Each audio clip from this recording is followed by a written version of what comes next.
So look, we'll jump into the application itself. And what I'm going to do is I'm going to let Julian walk us through the application, and I'll just fill in some details as we go. Again, any questions as we go along, just raise them in the chat. And Julian, if you want to just quickly take us through some of the sections of the application, just to give people a bit of detail on what's going on. No problem. Good afternoon, everyone. Thanks for joining. I'm going to run through this as quickly as possible and not hold you up too long, but I'll try and give you as much detail at the same time. So as you can see here, Stephen's just filling in the key personal details throughout, name, address, etc. The key thing to take note of here with postal address and holding address, there may be two different things in the case of your client. So for your postal address, anywhere you want the post to go essentially, and if it is a case the farm is on the same site, just tick same as above and it'll bring up that drop down for the address of holdings. If there is multiple holdings, please include the addresses there in the address of holdings so we can have a look and you can add away at that. Then include telephone number, and the key element here is going to be your email.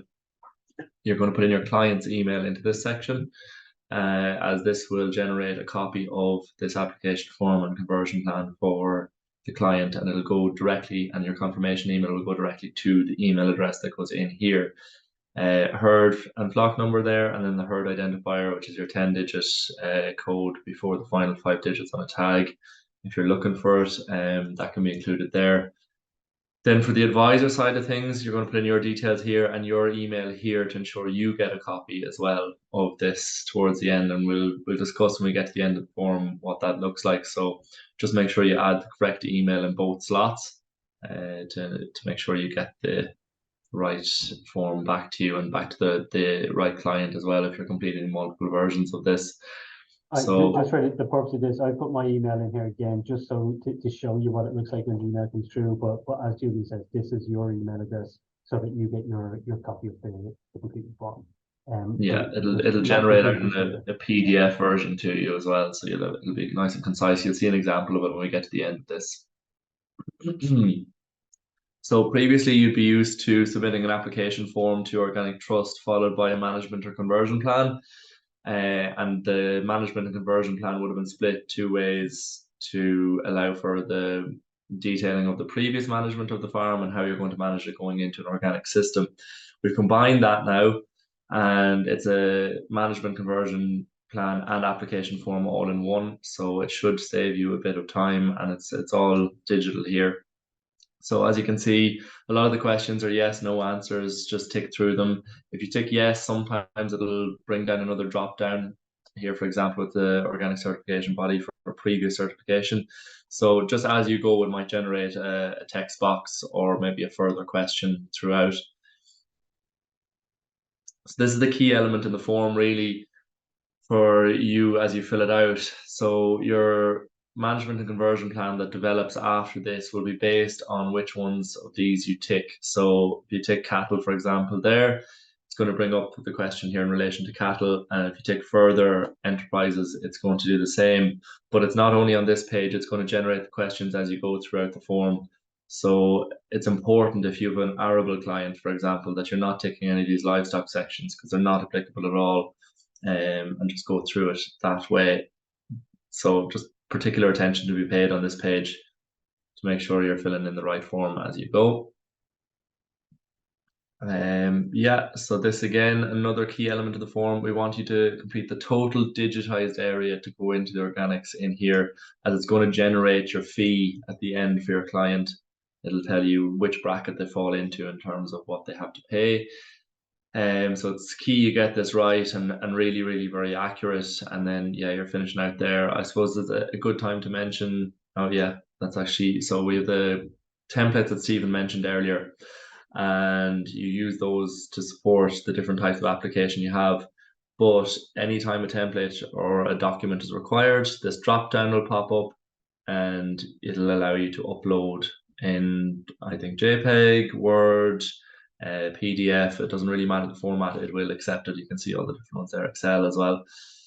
So it'll take any document you have. So it's like Stephen said, we have our templates, but if you have your own version, it's user friendly here as well to put those up. You'll see at the bottom there, there's a save icon. So as you go through, you can save at any point on any page.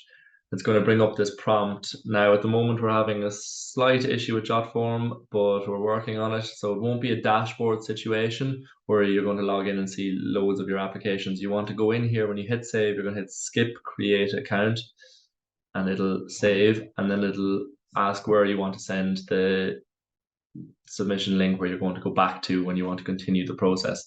So you're going to put in your email address there. It'll come out to you. You can also get the draft link there for an example if you want to save it maybe in an Excel or something under your client's name. So that allows you to go back in at any time. It's just really important that you do hit that skip create account point here and don't create the account, because it'll only allow you to do one at a time under that account. And just to be aware as well, you can save at any stage as well, and each time you save, it will save under that same link for this application. So you know, you can go back into that link anytime and it'll bring you back into the stage that the most up-to-date stage that you're at. So again, we're conscious that, you know, you may get halfway through and be pulled away. So you can save anytime, it will save there. And like Julian says, if you want to take the link, you can save that on your client's name, whichever works for you.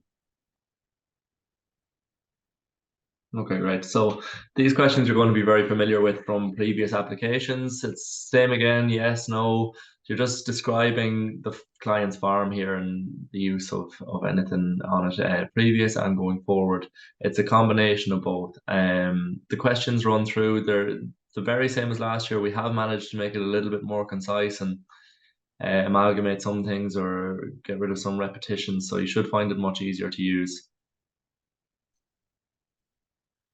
Yeah, here, so we have it broken down into sections. You'll see weed control here, there'll be housing, there'll be fodder, etc. So just fill them in as you go. The save icon we spoke earlier will bring you back to the point you're at as well. So that's a handy one to have. In this section, we want you just to outline the enterprises that are there and what will continue to be or on the farm, or let's say if you have a split and you have some conventional and some organic, it's important to outline that here. Then we move on to cropping or rotation plan. You take permanent grassland, as you've seen Stephen has done there, nothing happens, you move on to the next. But if you're an arable farmer or your client is, and you're or a horticultural farmer, then you need to put in a rotation plan here, and you can just upload that from your documents as done out with your client. It'll hop in there and it'll allow you to go on.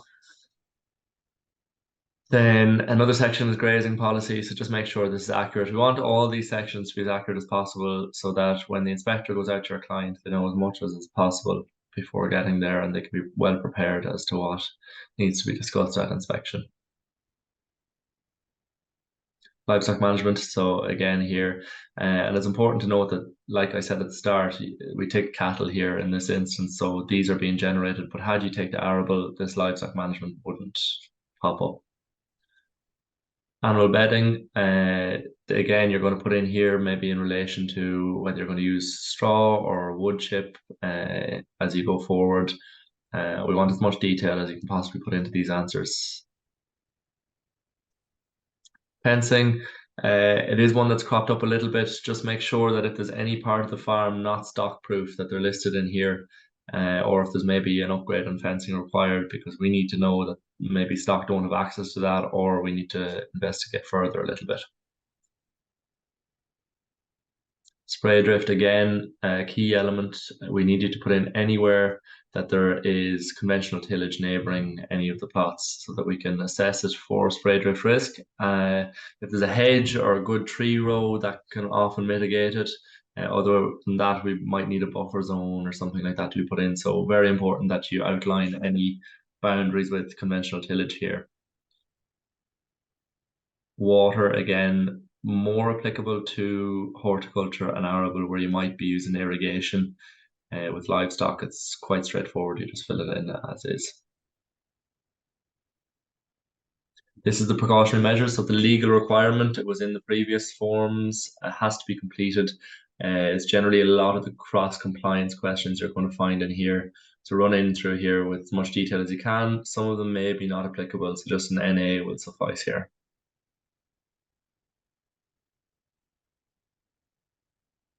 Then we move on to the schedule of areas. You're used to this in paper form. So we want parcel number, there will be your LIPIS number. Let's say it's grassland, it's 20 hectares. This is again digitized. We don't want anything other than the total digitized for these plots. So it's anywhere really on the farm that's going to be organic, as stock may have access to it. So it's important you do that. And then confirm here whether it's going to be conversion or non-organic. The non-organic needs to be on here, so we need to know about it. Let's say, you know, you're going in with a suckler enterprise, but there's 10 hectares of tillage being left. We want to know that that's there as a non-organic option. What I will say is you can do your own option on this, but you can also submit, let's say, the 2023 BIS application, as long as you indicate the organic versus non-organic parcels very accurately there. So, you know, you get your BIS summary there and you can see the different parcels. Just please put in whether it's going to be organic or non-organic, and uploading that there will suffice instead of doing a schedule of areas.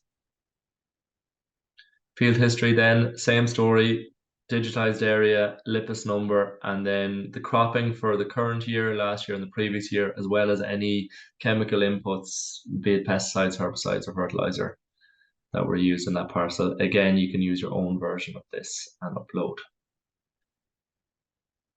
Animal health plan, everyone is used to this. It can often be the snagging point, so it can, in terms of proceeding with your application, and sometimes can be given an inspection. This will still be permissible, but we would like it to be as complete as possible. So this is the document that has to be stamped and signed by the applicant's vet, run through all the common ailments on the farm and list them in there, be it mineral deficiencies, maybe fluke or worm issues, particular things that go on in that farm, and then that's uploaded there as well to accompany the application. Animal housing sketch only applicable if you have livestock and you're going to house them. Outwintering is fine, and that's the same department figures of 1 livestock unit per hectare for your outwintering. But please update that with a sketch if you are going to house stock, or your client is, and make sure you have measurements there and ages of the stock that's going to be housed, weights if you can. I know it's not that easy in all cases, but as much detail as possible. Then your BIS application, so it'll be the 2023 BIS in the case of new applicants coming in for 24. So we just want that on file so we can determine that the schedule of areas, etc., is accurate. And again, just upload there, download it probably from the Ag Food First, which you should all have access to for your clients, and then pop it on there. And the poultry chart only applicable if you have poultry, and this will be verified by inspectors at inspection anyway, so pop it in there if you can, but we'll look after it at inspection if not. We've just put in a checklist there. Not all of it is applicable, but just go through it. If you do have the commonage one there, just important to note that has to be stamped and signed by a solicitor, or peace commissioner, or land commissioner. So just have a look through that. The template is available on our website and in that email that was sent to you. It is vital that that is done as it's department requirement. Again, you're just running through marketing consent here, all the same as before. Straightforward stuff. You know, do you want to be contacted in relation to various information? Then we move into our data protection section and our declaration and contract. Same as before, nothing has really changed in it, so have a good read of that. And then we have a DocuSign option here where the advisor can actually sign on behalf of their client. So it should take out a step or a meeting for you where you have to get them to sign everything. It can be signed there and submitted then to ourselves. We move on to the payment section. So as you can see here, we inputted the digitized area towards the start of the form, so it's auto-generated the cost here. We are running a promotional code. You've seen that in the email. It's organic 2023. So if you pop that in, it automatically knocks 50 euros off the fee there. You then have the option to pay now or pay later. Pay later can be phone call to ourselves or check or bank transfer. Pay now will generate the card options here to input yours or your client's cards, and just important to decide what you want to do there and let us know. And then that is that complete. Sign and submit. I'll give you a preview here. It'll generate all the answers we've put in. You can have a look through it one more time. As soon as it's signed, then it's going to generate your PDF to the emails and a thank you and confirmation email as well. Yeah, so again, this is just the final review to make sure that what you put in is what you wanted to put in before hitting the final submission, and it just goes through all those details we've just been through, and that it demonstrates you that if you're paying later, it give you an indication of how much the fee is and so on. Just note though that this will automatically be sent to your client as well as yourself once you submit this form. Once you hit the signed document, that email is going to come to both to yourself and to the applicant. So they'll receive an email simply with the PDF copy of what you've submitted on their behalf. You'll receive the same email, but you'll also in the bottom of the email it will show the applicant who this refers to. So I'm just going to. It's going to take about a minute or so for those emails to pop through to my inbox. So we'll open it to questions while Yeah, we're waiting for that to pop in. There's a couple of questions in there. So Ollie, I just see there for 2023 BIS, not having been submitted, that's fine. You'll just have to complete the schedule of areas in the field history yourself, to be accurate on that. And they'll complete then their BIS, which is what the OFS will be based on next year. John asked about the ORG1 form. That is gone and not required. So you won't need to send in an ORG1 form. And I have another one from Ollie there. Just on the ORG1 form, John, because we can collect the data in this way now, we can provide the document in real time, and that's really what we need, the ORG form in the first instance. So we're able to, we've been allowed to go using this application going forward. And just there is a paper application there, Ollie, for people without a herd number or waiting on a herd number. They can still apply, but they'll have to contact their organic unit in relation to that. It won't be a requirement on our form to continue. So obviously put it in if it's there, because it streamlines things and we'll have to ring the applicant if it's not there. But it is still possible to apply for the scheme if you're waiting on a herd number, as far as I know. I think those emails have just popped in, so I'm just going to, again, hopefully you're still seeing my screen. I'm not sure as much of what people are seeing, but this is the email that goes to the applicant themselves. It's just a thank you. It's to say that the submission has been received, and you'll see it has the PDF form attached. So again, they can go in and see all the details that have been submitted on their behalf, and they can review or they have it for their own records. Similar, yourselves as advisors will receive a thank you email, and the only difference between what you receive and what they receive is that it shows the name of the applicant you've submitted on behalf of, so that you can always file it for your own records depending on who you're submitting for. And there's an ID there that we use internally that you have, that should you need to query anything, you can just give us that reference and we'll be able to pull out the ID. So that's the only difference between what your client is going to receive versus what you receive. But again, you have the PDF version of the application that you just submitted on file as well. So that will come to you on submission. Okay. I think that's the main bones of it. I'm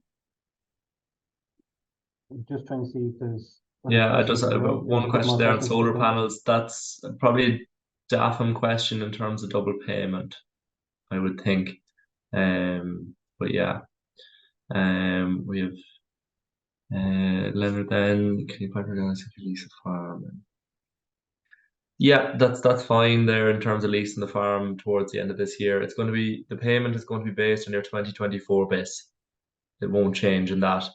And Ollie, you can start submitting there in the next half hour if you want to. The form is live and ready to go. Yeah. So what I will say is what I very much appreciate, this is as we're putting this form out there for the first time, any feedback you have is welcome. And if there's a way we can make other bits and pieces easier for you, please let us know. We're happy to take the feedback and we're happy to make it work for you as well. We are conscious, and I see the question just coming from John as well, about when OFS is officially going to open. We don't know. You can submit anytime you want, and the form is there right now, but we don't have any update from DAFM on when they're going to open the scheme. Obviously, these applications will be accepted here in Organic Trust, and if it's part of the OFS scheme, obviously they won't be brought in until the 1st of January next year anyway. So we'll have the applications on file, and as soon as the scheme opens, we'll process them. But yes, you can put in the applications right now, and any feedback you have as you go, we'd welcome that. If it makes life easier for you and for us going forward, we'd absolutely welcome any feedback that you have. Yeah. Any more questions there just before we finish up? And just before we do, I just want to go back to that email that we put out at the start, just in terms of what we're doing at the moment. So for you saw through the form that we're offering that discount voucher for applicants for yourselves who were on this call, and for the first 200 applications we received, that discount can be applied. So if you use that code Organic 2023, you'll get that €50 discount on your application. But just so you're aware, we've also got a reduced introductory rate. So the rate isn't our standard rate. It's a reduction on our standard rate. It's between 10 and 15% depending on where you come in. Because we do it on bands per the hectarage that you have, there is a reduction between 10 and 50% and depending on where you fall. And then lastly, just as a little incentive, if you get the application in before the 30th of November, both yourself and your client are going to be entered into our prize draw with Buck Lodge. We have been asked, if you submit 20 applications, will your name be put in 20 times? Unfortunately not. Your name will only be put into the draw once, and both you as an advisor and your applicant will be put into the draw with Buck Lodge if those applications come. So hopefully that's everything clear enough. I don't see any more questions. If there are any more questions, feel free to reach out to ourselves directly. Feel free to call the team. The details are there. And if not, we'll let everybody go and have their lunch. And thank you all for joining us. Perfect. Thank you very much, everyone.